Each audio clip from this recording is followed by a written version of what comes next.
हमर बैठकी के आसीथिबार सब चाषी भाई बहन मान को जुहार। आमे तो चाष हिसाब से अनेक चाष बास करूछु। आउ देखबार के गले चाषी हिसाब से आमे जिते बेले भी चाष टे करूछु केंदा करी 2 पैसा अधिक लाभ पे पारमा। तार संगे संगे कम परिश्रम करी करी कम काम धंधा करी करी केंदा करी अधिक उत्पादन करी पारमा। तो से दिगे तो सब चाषी भाई माने अग्रसर होउछन।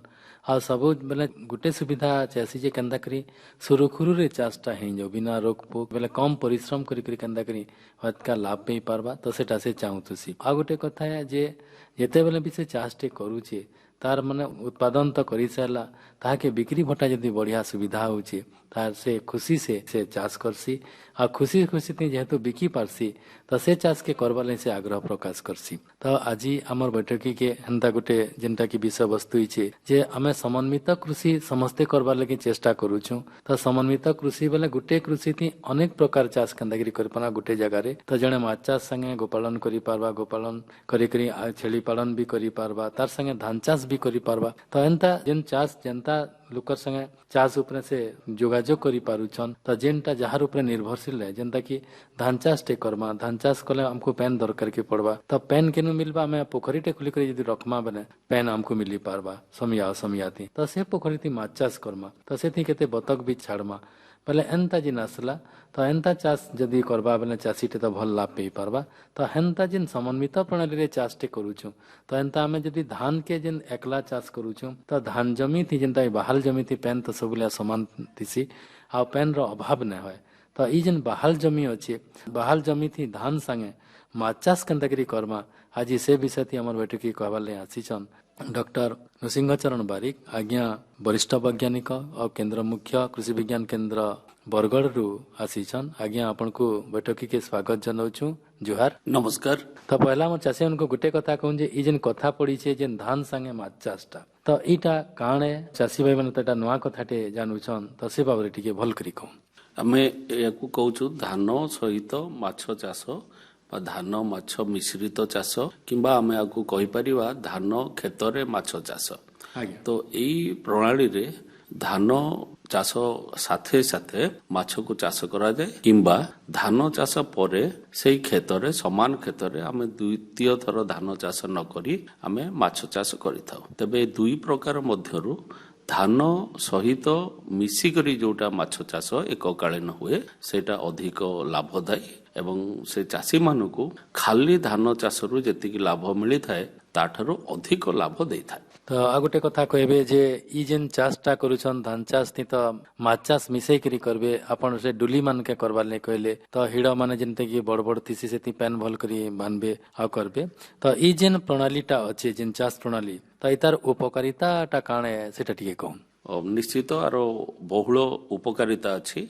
प्रथम उपकारिता होची जे धान माछ को आमे एकत्र चाष कले धानर अमल वृद्धि होइताय। माछ माने जेतळे धान खेतरे चरा बुला करंती माने बुलंती से माने पानी सहित अम्लजान को अधिक मिसई थांती जाद्वारा माटी भितरे माटीर उर्वरता भी बढ़ी जाए। माटी रे जो आमर गछ जो खाद्य उत्पादन चाहे सेटा ताको अधिक मिली थाए। ता सहित माछर मल भी खेतरे मिसी जमीर उर्वरता बढ़ी थाए एवं विशेष करी देखा जाय थाए धानर अमल माछ सहित जदि मिसिकरी चाष हुए सेटा बढ़ी थाए। एवं आमे वर्ष शेष को देखा जायछि परीक्षारु जे गोटे हेक्टर जमीरु 60 क्विंटाल पर्यंत धान एवं 10 क्विंटाल पर्यंत माछ मिली थाए। हमरो चाषी भाई माने जानती जे माछरु हमको पुष्टि सार मिले तेणु खाली आमे श्वेत सार जातीय खाद्य जोटा चाउल धान रु पाउचे ताकू खाइबा सहित हमको पुष्टि सार मिली थाए।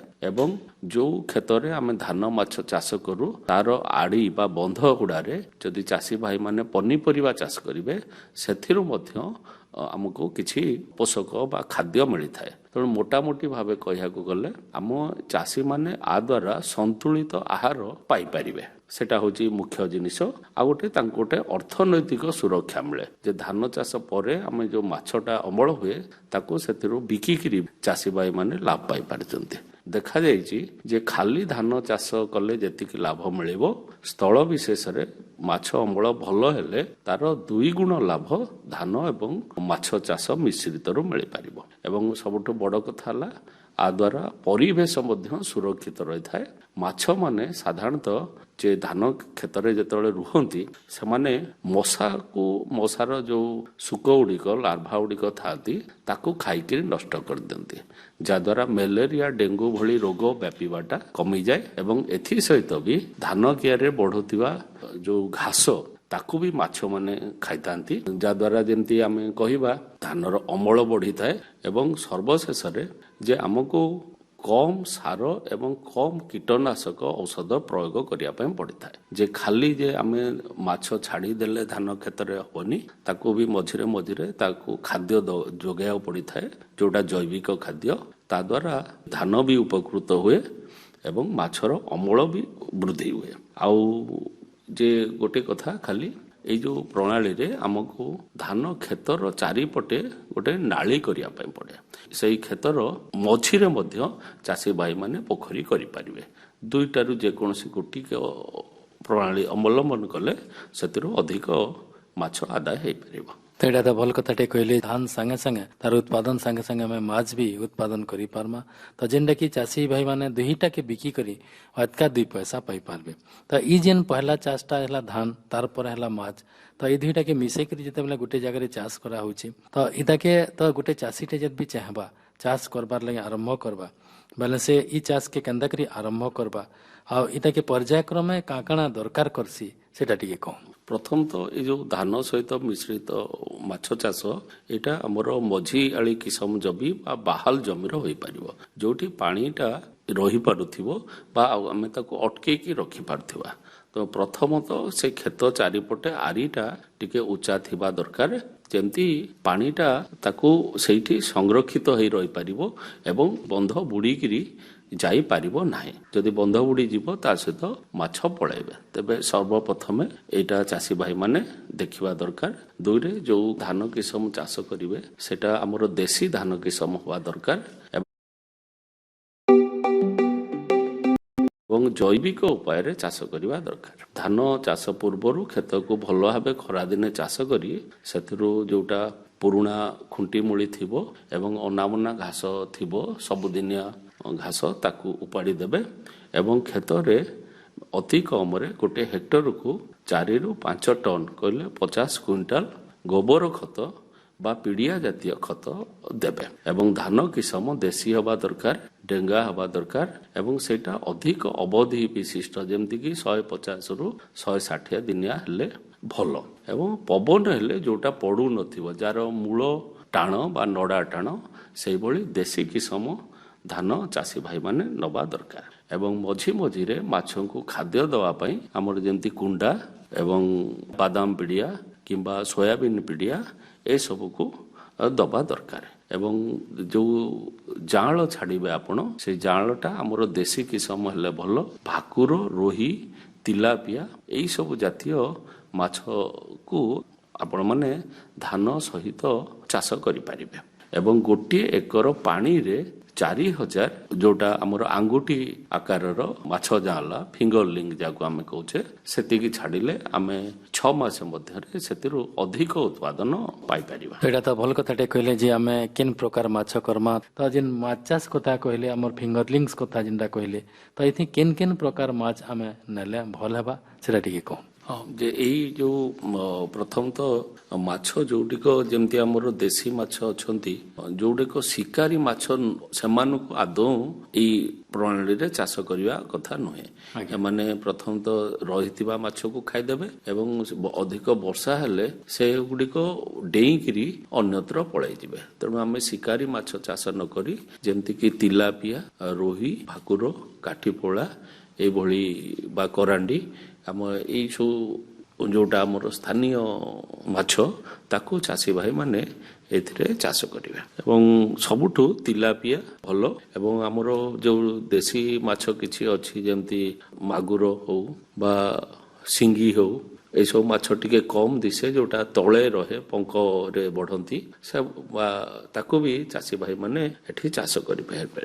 ତ এটা তো ভাল কথাଟେ କହିଲେ ଯେ କେନ୍ କେନ୍ ପ୍ରକାର ମାଛ ଆମେ ନେଲେ ଭଲ ହେବା ତ ଆଉ ଗୋଟେ କଥା କହୁନ୍ ଯେ ଆମର ଚାଷୀ ଭାଇ ମାନେ ଏଇଟା ଯେନ୍ ଚାଷଟେ କରୁଛନ୍ ତ କେତେ ଆମର ସୁବିଧା ଅସୁବିଧା ରହିସି ଚାଷ ଭିତରେ ତ ସୁବିଧା ଅସୁବିଧା ଅଛି ଯେନ୍ ଧାନ ସାଙ୍ଗେ ମାଛ ଚାଷ କଲେ ତ କେନ୍ କେନ୍ ସୁବିଧା ଅଛି ଆଉ କେନ୍ କେନ୍ ଅସୁବିଧା ସେ ତାକୁ ବି ମାନେ ସାମ୍ନା କରବାର କେ ପଡବା ସେଟା ଟିକେ କହୁନ୍। ହଁ ଅସୁବିଧା ଟିକେ କମ୍ ଆମେ ସୁବିଧାଟା ବେଶୀ ପାଉଛେ ତେବେ ଅସୁବିଧା ମଧ୍ୟରେ ଆମର ଯେପରି ମାଛରଙ୍କା ଚଢ଼େଇ ଅଛନ୍ତି ବା ଯେଉଁ ପକ୍ଷୀ ଗୁଡ଼ିକ ବଗ ହଉ ଏଇଭଳି ସେମାନେ ବେଳେବେଳେ ଆସି ଧାନ କ୍ଷେତରେ ବଢ଼ିଥିବା ମାଛକୁ ଖାଇଯାଆନ୍ତି ତେଣୁ ସେମାନଙ୍କ ଦାଉରୁ ଟିକେ ରକ୍ଷା କରିବା ପାଇଁ ଜରୁରୀ ତେଣୁ ଯଦି ଘର ପାଖରେ ଥିବ ତାହେଲେ ଭଲ ନଚେତ ଆମେ ସେଇ ଯେତିକି ଜାଗା ଉପରେ ଆମେ ନାଳି କରିଛେ ଧାନ କ୍ଷେତ ଉପରେ ତା ଉପରେ ଯେପରି ଆମର ରଙ୍ଗୀନ ଚକଚକିଆ ଜରିର ରିବନ ଯଦି ଧାଡ଼ି କରି ବାନ୍ଧିଦବା ତାହେଲେ ତାର ଆବାଜରେ ଏସବୁ ପକ୍ଷୀ ଗୁଡ଼ିକ ଟିକେ କମ୍ ଆସିବେ ଏବଂ ଏଥିସହିତ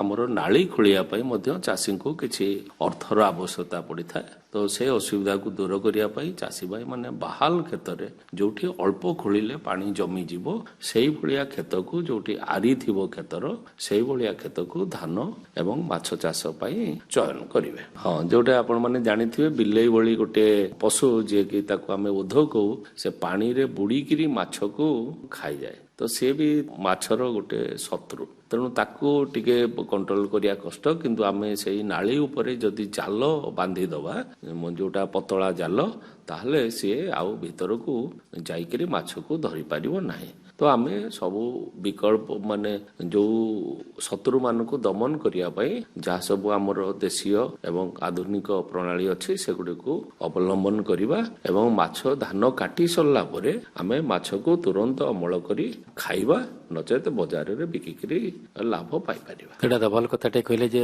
ସୁବିଧା ଆଉ ଅସୁବିଧା ତ ସବୁ ଚାଷୀ ରହିଛି ଶେଷ ଆପଣ ଆମର ଚାଷୀମାନଙ୍କୁ କେନ୍ ପରାମର୍ଶ ଦେବେ ସେଟା ଟିକେ କହୁନ୍। ମୋର ଚାଷୀମାନଙ୍କୁ ଏଇଟା ପରାମର୍ଶ ସେମାନେ ତାଙ୍କର ଯଦି ଏଇଭଳି ବାହାଲ କ୍ଷେତ ଅଛି ତାକୁ ପ୍ରଥମେ ଖୋଜନ୍ତୁ ଯୋଉଠି ମାଛ ଚାଷ କରିହବ ଘର ପାଖରେ ହେଇଥିବ ଏବଂ ନିଶ୍ଚିତ ଭାବେ ଆଉ ସେଇ ତାର ଆରିରେ ବି ଗୋଟେ କଥା କହିବାକୁ ଭୁଲି ଯାଇଛି ଆରିରେ ସେମାନେ ଲଟା ଜାତୀୟ ପନିପରିବା ଯେମିତି ଜହ୍ନି ହଉ କାକୁଡି ହଉ ମାଖନ ହଉ ତାକୁ ବି ଚାଷ କରିକିରି ନିଜର ଘରର ପରିବା ଆବଶ୍ୟକତାକୁ ବି ମେଣ୍ଟେଇ ପାରିବେ ତେଣୁ ଏ ସବୁ ପ୍ରତି ଧ୍ୟାନ ଦେଇ ନିଶ୍ଚିତ ଭାବେ ଗୋଟେ ଧାନ ସହିତ ମାଛ ଏବଂ ପନିପରିବା ଚାଷ କରିବା ପାଇଁ ଆଗଭର ହେବେ। ତ ଯାହା ହଉ ଆପଣ ଆମର ବୈଠକୀକି ଆସିଲେ ଆଉ ଯେନ୍ ଧାନ ସାଙ୍ଗେ ମାଛ ଚାଷ ଆମର ଚାଷୀମାନେ କେନ୍ତାକରି କରିପାରିବେ ତାର ସାଙ୍ଗେ ସାଙ୍ଗେ ଭଲ ହିସାବେ କେନ୍ତାକରି କରିପାରିବେ ଏ ବାବଦରେ ଏତେ କଥା କହିଲେ ସେଥିଲାଗି ଅନୁଷ୍ଠାନ ତରଫରୁ ଆପଣଙ୍କୁ ଧନ୍ୟବାଦ ଆଜ୍ଞା ଜୁହାର। ଜୁହାର।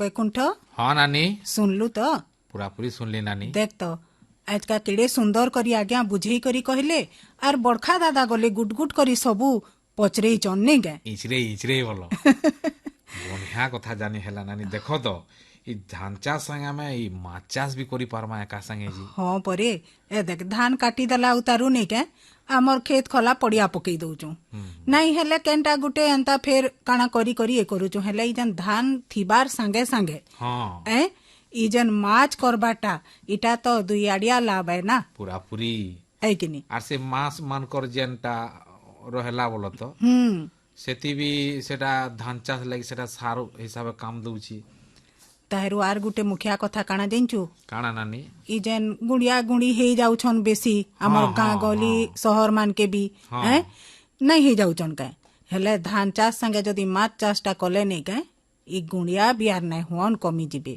ଆର୍ ଗୋଟେ କଥା ନାନୀ କହିଲି काना ଯେ ଆରି हाँ ଧାନ ଆରି हाँ ଆମେ ଜହ୍ନି हाँ କାକେର ମାଖନ ଜଗେଇକିରି ବି ଆମେ ଘରର ଖାଦ୍ୟକେ ପୂରଣ କରିପାରମା ଆର୍ ଅତକା ହେଲା ଦୁଇ ପଇସା ବିକି ପାରମା हाँ एंता तो सुविधा असुविधा माने कहला भितरे आर गुटे पदे कहिचन ହଁ हैं जैविक पद्धति थी चाषर गुरुत्व के जन देइचन ଠିକ କହିଲ ନା नहीं के କମ ସାରୁ ସତି ଆମେ କେନ୍ତା କରି ଚାଷ କରିକିରି ବନେ ଦୁଇ ପଇସା ଲାଭ ପାଇ माछ चाष कले किनी हमको उसो कसार गले आर दरकार नहीं पड़े ଜହ ଦରକାର ନାଇଁ ପଡେ हाँ जे कां बोलथिली कि ହଁ ନାନୀ इटा तो आमर जेन चाषी भाई माने भी सुनी थिबे एंता हिसाबे जदी करबे बेले ହଁ धान संगे माछ कले धान नु जदी 60 भाग पाउचन हेंता माछ नु 10 भाग हेले भी पाई पारबी ସତ କଥା ନାନୀ ଆର୍ ଦୁହି ଆଡୁ ପଇସାଟେ ଆଇଲେ ଯେନ୍ତା ହେଲେ ବି ଦୁଇ ପଇସା ହାତକେ ଦିଶବା होए আর এটা বাহাল অনসা জমি টি বঢ়িয়া হেসি বলে আজ্ঞা কহিলে খালি আমি কাଣା করমা নানি আয়ার কে টিকে আমি বরকস করি বাঁধিকি টিকে উঁচা উঁচা করমা ହଁ যেনতা পান না পলি পারে বলো তো ହଁ আর তার ভিতরে ভোল টুলা বি দেখমা মূষা ভোল কোকরা ভোল বি থিসি বলে সেটাকে আমি চুটি চাটি করে যদি বনে করি ক্ষেতকে সজাই করি মাছ চাষর বতর করি নেমা বলে ধান সাঙ্গে সাঙ্গে ইয়াড়ে ঝুরি বিকি করি খো খো খো খো যেনটা চাহমা করি ପାରମା ଯେ କାଁ ବୋଲଥିଲି କି ଯାଉଁତି ନା যাও